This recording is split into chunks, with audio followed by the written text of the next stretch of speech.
Hello and welcome back to my channel Naveen Tamta M Excel VBA. Guys, आज जो मैं topic आप लोगों के लिए लेके आया हूँ, ये एक इम्पोर्टेंट टॉपिक है। इस टॉपिक के अंदर मैं आप लोगों को सिखाऊंगा कि एक सिंगल क्लिक के अंदर आप मल्टीपल फाइल्स का नाम कैसे चेंज कर सकते हैं। जैसा कि एग्जांपल है, एग्जांपल में मैं आपको दिखाना चाहूंगा। मेरे पास एक ये रिपोर्ट करके फोल्डर है। इस रिपोर्ट करके जो मेरे पास फोल्डर है, इस फोल्डर में मेरे पास कुछ फाइलें पड़ी हुई है। ये डिफरेंट डिफरेंट फॉर्मेट्स में है, जैसे ऑल रीजन डंप एक्स, इसके बाद कुछ नंबर से इसके आगे लिखे हुए हैं। फिर इंटरनल मोबिलिटी वर्जन 9.8, फिर ये कुछ नंबर लिखे हुए हैं। Manual report version 9. ये कुछ नंबर। तो ये इस तरीके से ये फाइलें डेली बेसिस पर लेट से आपके पास आती हैं। अभी यहाँ पर ये मैंने सिर्फ 6 फाइल्स रखी हुई हैं, लेकिन अगर जिनके पास ये रिपोर्ट डंप बहुत सारे आते हैं, लेट से ये कम से कम 10, 12, 15 इस तरीके से हों, तो अगर इनको आपको मैनुअल करना हो, और मैनुअली अगर मैं कहूँ कि इसको आपने एक नेमिंग इनका कन्वेंशन इस तरीके से दिया हुआ है। लाइक अगर इसकी बात करी जाए कि all region dump dot XLSX, इस तरीके से आप इसको शो कराना चाहते हो, तो इसको अगर आप यहाँ पर करेंगे तो आपको इसको मैनुअली इस तरीके से चेंज करना होगा। जैसे ऑल के बाद आप एक अंडरस्कोर देंगे, फिर आप रीजन के बाद इस डंप के साथ एक अंडरस्कोर देके बाकी के कैरेक्टर्स इसके अंदर से हटा देंगे इस तरीके से। और सेम आप इन सभी फाइलों के साथ करेंगे जैसा फॉर्मेट यहाँ पर दिया हुआ है इस तरीके से। तो इस मैनुअल वर्क को बार बार की करने में आपको बोरियत भी महसूस होगी, और ये डेली डेली करने में एक मोनोटोनस और मतलब एक तरीके का ये बिल्कुल बोरिंग काम है। किस तरीके से इसको एक ही बारी में हम कर सकते हैं, देखिए गाइस, आप ध्यान दीजिएगा। यहाँ पर ये जितनी भी ये फाइलें हैं, अगर मैं यहाँ पर एक क्लिक कर देता हूँ और मैं जाके इसको चेक करता हूँ इस तरीके से, लेट्स से मैंने इसका पाथ यहाँ पर डाला है इस तरीके से, और मैंने इस बटन के ऊपर क्लिक कर दिया, तो क्या यहाँ पर ये फाइलों के नेम चेंज हुए हैं? Reported output, just give me 1 second. तो अगर आप इनको चेक करेंगे तो गाइस देखिए, all region dump, internal mobility, manual underscore report, ये इस तरीके से आपका सारा का सारा डेटा चेंज हो गया जैसा कि हमने यहाँ पर रखा हुआ है।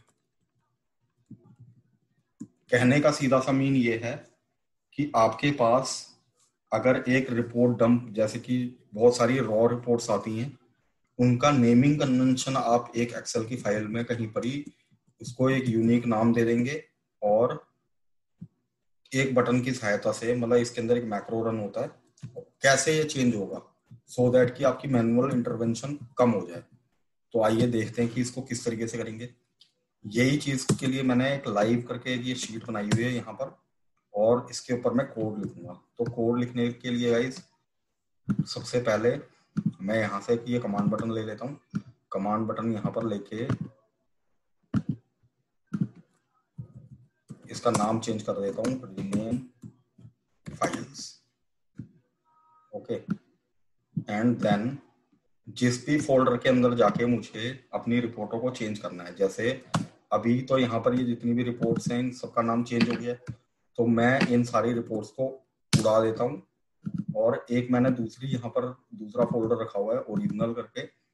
ये ओरिजिनल फाइल है, इन नेम्स से इस फोल्डर के अंदर पड़ी हुई है, तो इनको मैं अपने इस वाले फोल्डर के अंदर कॉपी कर दूंगा, और इसका जो भी पाथ है इस पाथ को कॉपी करके यहाँ पर मेंशन कर दूंगा लाइक दिस।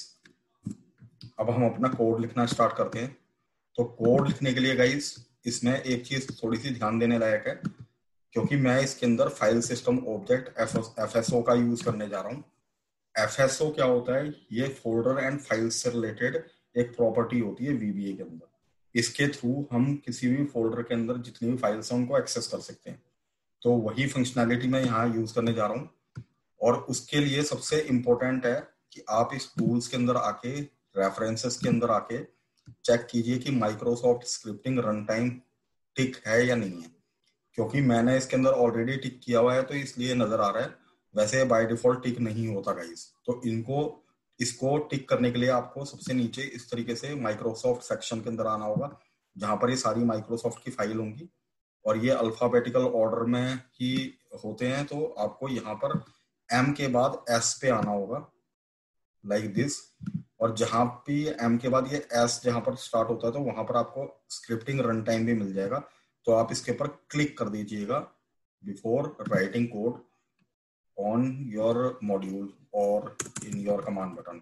ओके, तो ये करने के बाद गाइस अब मुझे यहाँ पर कुछ वेरिएबल्स की जरूरत पड़ेगी।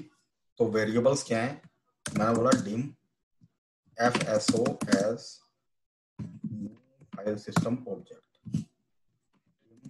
माई folder as folder, dim my file as file, then dim my path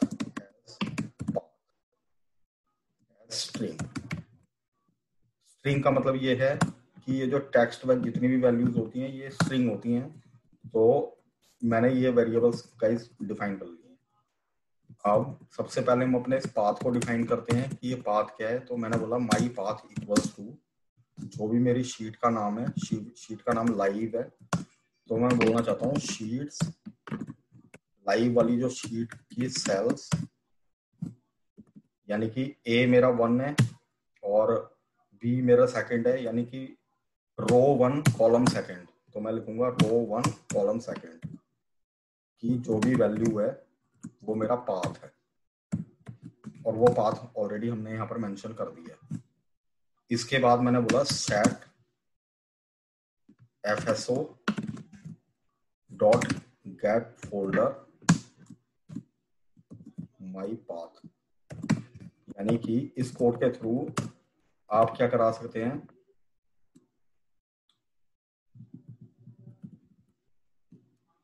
मतलब ये जो माई फोल्डर है, इस माई फोल्डर के सेट माई फोल्डर आपको अपना फोल्डर बताना होगा, और वो जो फोल्डर है उसके अंदर ये जो पाथ है FSO के अंदर जो फॉल कर रहा होगा यही आपका पाथ होगा। ठीक है गाइस। इसके बाद मैं चाहता हूं जब हमने ये वाली चीज कर दी है तो यहाँ पर मैं एक वेरिएबल और डिफाइन करूंगा, जैसे कि रो नंबर। ठीक है, तो रो नंबर का मतलब मैं ये बोलना चाहता हूँ कि ये जो भी फाइल्स के नेम्स मैंने लिखे हुए हैं ये कहाँ से स्टार्ट हो रहे हैं। तो ये 6 से स्टार्ट हो रहे हैं, तो मैंने यहाँ पर रो नंबर 6 डिफाइन कर दिया। इसके बाद मैं यहाँ पर बोलूंगा for each my file in my folder dot file, यानी कि एक एक जो भी मेरी फाइल है इन फोल्डर के अंदर जितनी फाइल है उन सब की मैं बात कर रहा हूँ। ये फॉर ईच लूप इस तरीके से काम करता है गाइस। इसके बाद मैं इसको बोलना चाहता हूँ जब ये सब कुछ हो गया है तो मैं बोलना चाहता हूँ माई फाइल डॉट नेम, इसका जो भी नेम है वो कैसा हो जाए, sales row num comma,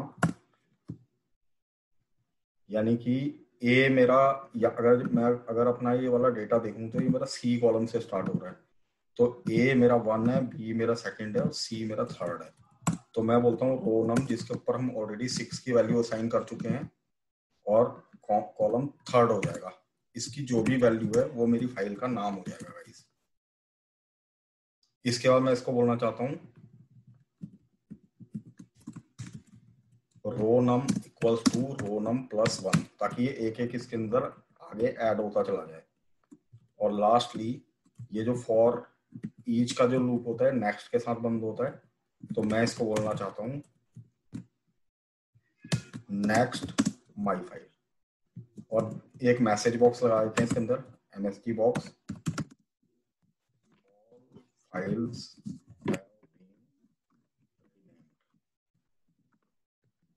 like this. तो गाइस लेट मी चेक कि अब इस चीज को, मतलब ये क्या काम कर रहा है।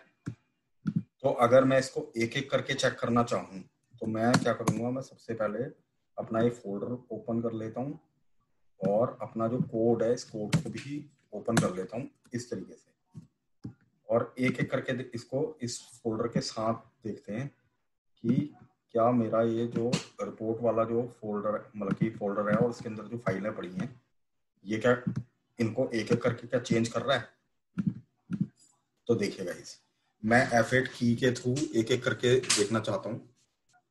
तो F8 अगर मैं पाथ की बात करूं तो देखिए ये पाथ शो कर रहा है वही जो पाथ मैंने वहां पर दिया था, ये पाथ भी वही है। तो इसको अगर मैं एक करके रन कर देता हूँ इस तरीके से, वो देखिए ऑल रीजन, तो देख रहे हैं आप गाइस वहां पर अगर आप यहाँ पर ध्यान देंगे तो ये नेम्स चेंज होने स्टार्ट हो गए। Yes, all files have been renamed. By this way, you have renamed these multiple files in one go. क्योंकि ये तो मैंने आपको एक एक करके दिखाया था।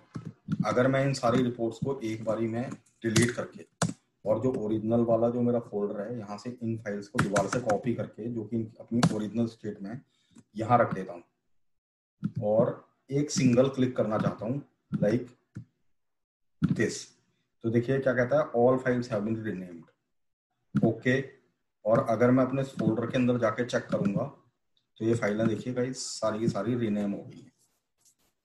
क्योंकि जैसा मैंने आपको शुरुआत में बताया था कि अभी ये सिर्फ 6 फाइल्स हैं। एट टाइम्स हम लोगों के पास इस तरीके की सिचुएशन आ जाती है जब हमें एक बारी में ही 15-15, 16-16 यानी कितनी सारी फाइलें रीनेम करनी होती हैं। और इन सारी फाइल्स को अगर मैनुअली अगर करना पड़ जाए तो ये एक टाइम टेकिंग प्रोसेस है और उसमें थोड़े गलती के चांसेस भी रहते हैं। By this way you can rename your sheets, जो वर्कबुक्स हैं, इन वर्कबुक्स को आप बड़ी आसानी से रीनेम कर सकते हैं और अपने काम को आसान बना सकते हैं। तो गाइस यही वीडियो है आज का। इस वीडियो के थ्रू ये कोडिंग है, तो इस कोडिंग की आप सहायता से अपने काम को इजी कर सकते हैं। मैं एक काम और करूंगा, ये जो मेरी फाइल है इस फाइल को भी डाउनलोड लिंक के अंदर शेयर मतलब डाउनलोडेबल लिंक के अंदर डाल दूंगा, so that you can download this file from there.